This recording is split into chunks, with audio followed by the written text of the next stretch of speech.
মৌলভীবাজার জেলার ৫টি সীমান্তবর্তী উপজেলায় ২৭২ কিলোমিটার সীমান্ত এলাকা রয়েছে। এসব এলাকায় বিভিন্ন সীমান্ত দিয়ে পাক ভারত সীমান্তে উত্তেজনার পর থেকে বিএসএফ বাংলাদেশে ১৪৮ জনকে পুশ ইন করেছে।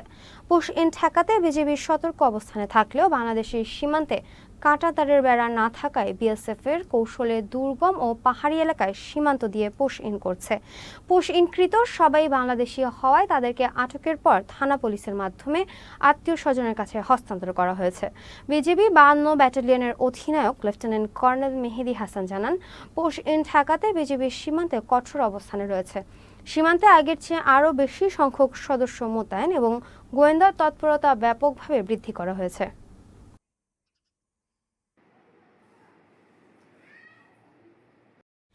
এ বিষয়ে মৌলভীবাজারের ফুলতলা সীমান্ত থেকে বিস্তারিত জানাচ্ছেন প্রতিনিধি সাইফুল ইসলাম সুমন।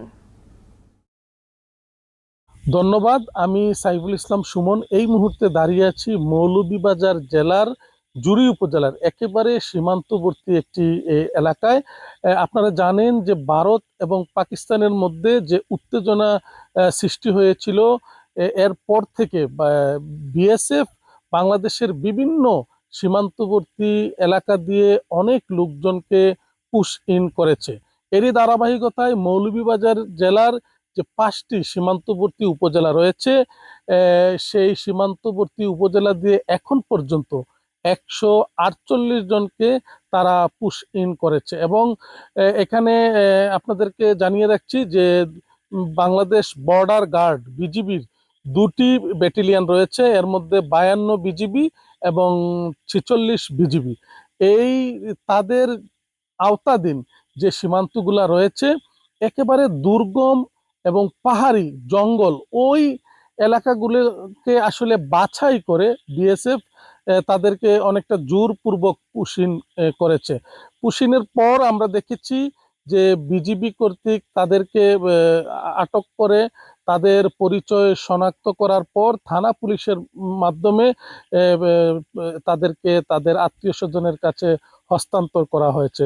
কিন্তু এই পুশ ইনকে কেন্দ্র করে বিজিবি আমরা দেখেছি অনেক তৎপর রয়েছে।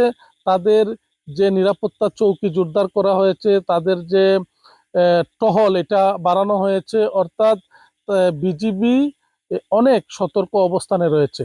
আমি আরেকটি জিনিস জানিয়ে রাখছি যে সীমান্তবর্তী এরিয়াতে এই পুশ ইনকে নিয়ে যে আতঙ্ক আসলে বিরাজ করছিল স্থানীয়দের মধ্যে, এটি কিন্তু বিজিবির এই টহল এবং তাদের এই তৎপরতার কারণে কিন্তু অনেকটাই তারা এখন স্বস্তিতে আছে।